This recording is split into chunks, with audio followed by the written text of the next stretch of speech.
So we've talked a little bit about unconscious bias and implicit bias. Now, what I'd like to spend some time talking with you about is this idea of cognitive control. So what is cognitive control?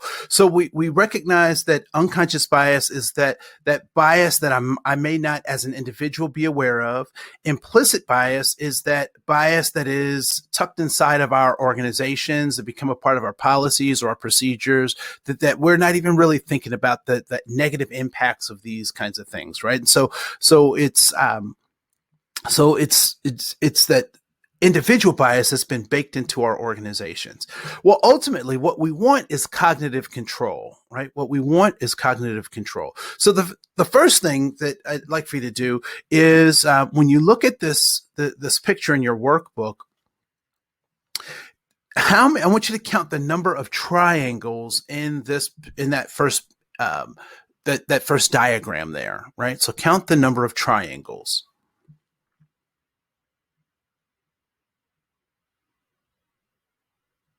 So typically when people do this, when I've done this with people, there are people who will count 2 triangles. There are people who will count 8 triangles, 11 triangles. Okay. So before you blurt out the number that you came to, because I hope you wrote that down somewhere. And if you haven't, go ahead and just write that number down. What number did you come up with? And just write that down on your paper.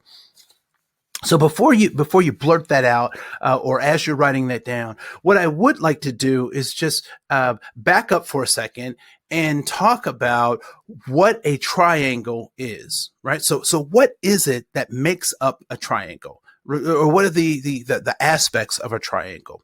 Well, first, it is an object that has 3 sides.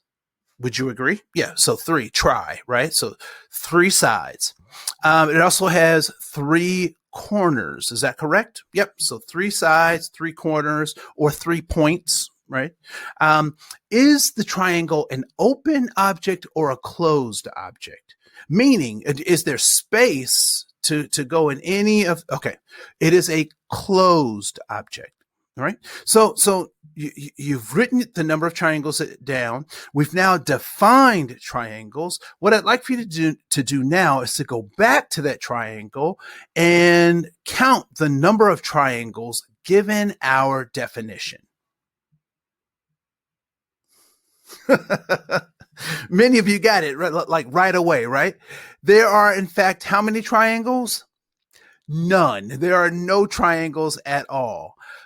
But why did we say that? Why did a number of us, particularly when I first did it, I was like counting the number of triangles. Why did we do that? Because of our Gestalt psychology, right? Our Gestalt psychology, which means that Gestalt psychology is a way of thinking or that allows us or our brain to close objects that are open. So if there's any ambiguity in a situation, if there aren't things that are resolved, our brain will kick in and start to resolve those things. It will create answers when in fact there may not be an answer. Right. And so that Gestalt psychology is that our mind is constantly trying to close shapes, have answers to things, resolve things. And so it doesn't like that ambiguity.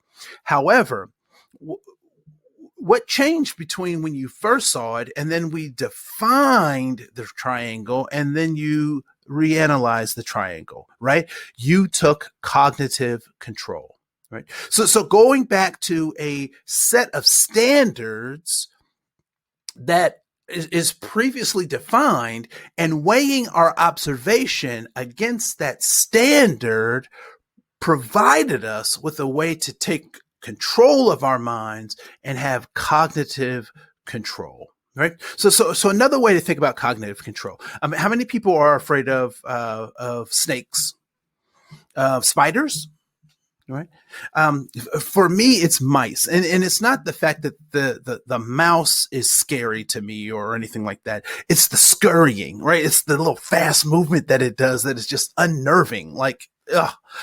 So let's say you're in an important meeting with the board of governors, or you're the board of your organization, and they've invited you to come and do a presentation, and the successful execution of that presentation means that your organization won't have need for money because they'll provide you the money for the next 8 months, and they'll just write a check and 8 months, right? So you're preparing to give the presentation, and that critter, whether it's a snake or a spider or a mouse, and you see it enter the room. What do you do? Oh, first, let's back up. What would your natural inclination be? Right. So for some people, it would be, leave the room. For other people, it would be jump up on the table. For others, it would be a screech. Ah! Right. That's your natural inclination. However, there's a lot on the line here. So what would you start to do so that you gained cognitive control, right? So for me, I would start thinking, how do I distance myself from this critter, right? Or what blockages can I use to, protect myself from this critter? Who can I alert to the presence of this critter, right? So I start problem solving because my organization really needs this money, and I can't not seem professional in this environment, right? So I get cognitive control. And so, although we have fears, although we have unconscious bias, although sometimes in our organizations we have this implicit bias, it behooves us to think critically about how do we analyze those things, analyze that unconscious bias and that implicit bias so that we can take control of it, so we can still achieve our goals. So let's talk a little bit about two forms of unconscious bias. First is in-group, out-group bias, which is this notion that the in-group has a certain so let's go back. Let's back up for a second.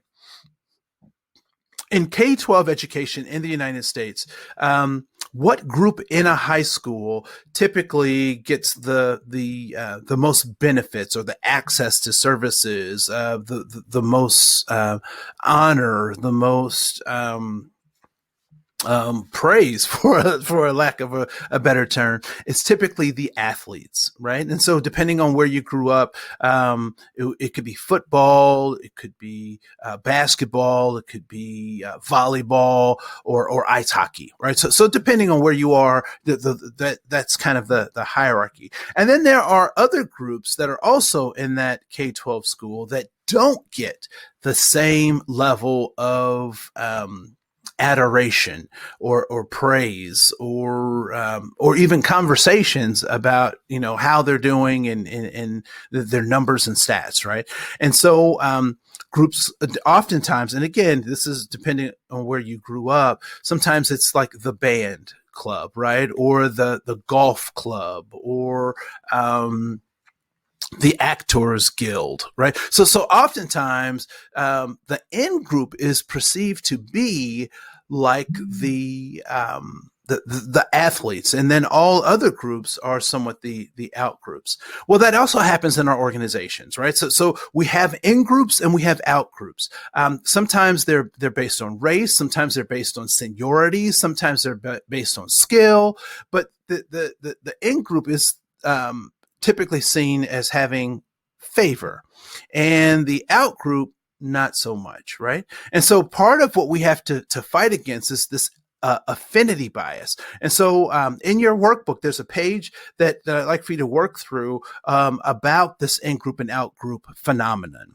And then there's also this idea or the concept of double standards.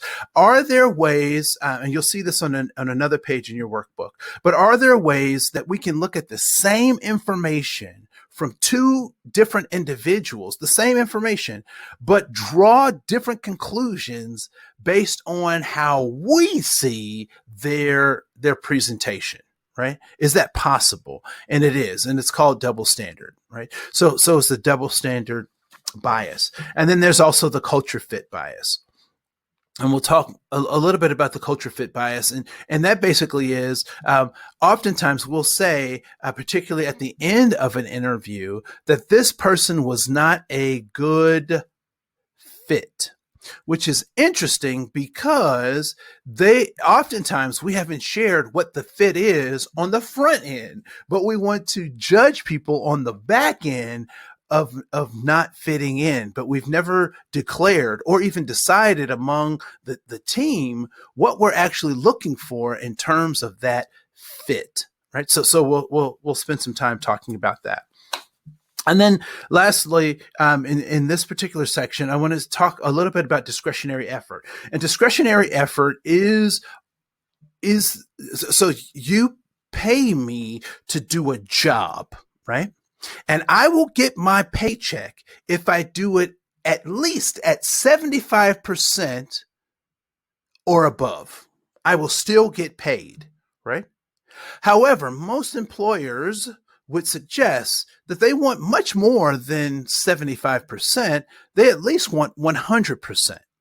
So between 75% and 100% is at my discretion. Whether I give 75% or 100% is at my discretion. And we call that discretionary effort. And what we know is that discretionary effort typically it comes in relationship to other things outside of the duties that are assigned, right? And so when we think about unconscious bias, if unconscious bias is high, then cognitive control is probably low. But if cognitive control is high, then unconscious bias is probably relatively low. We see the same with microaggressions and discretionary effort. So as microaggressions are higher, we'll recognize that discretionary effort is low.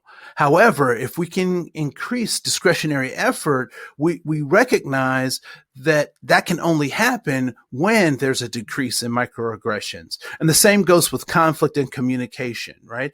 Conflict typically is high when communication is low.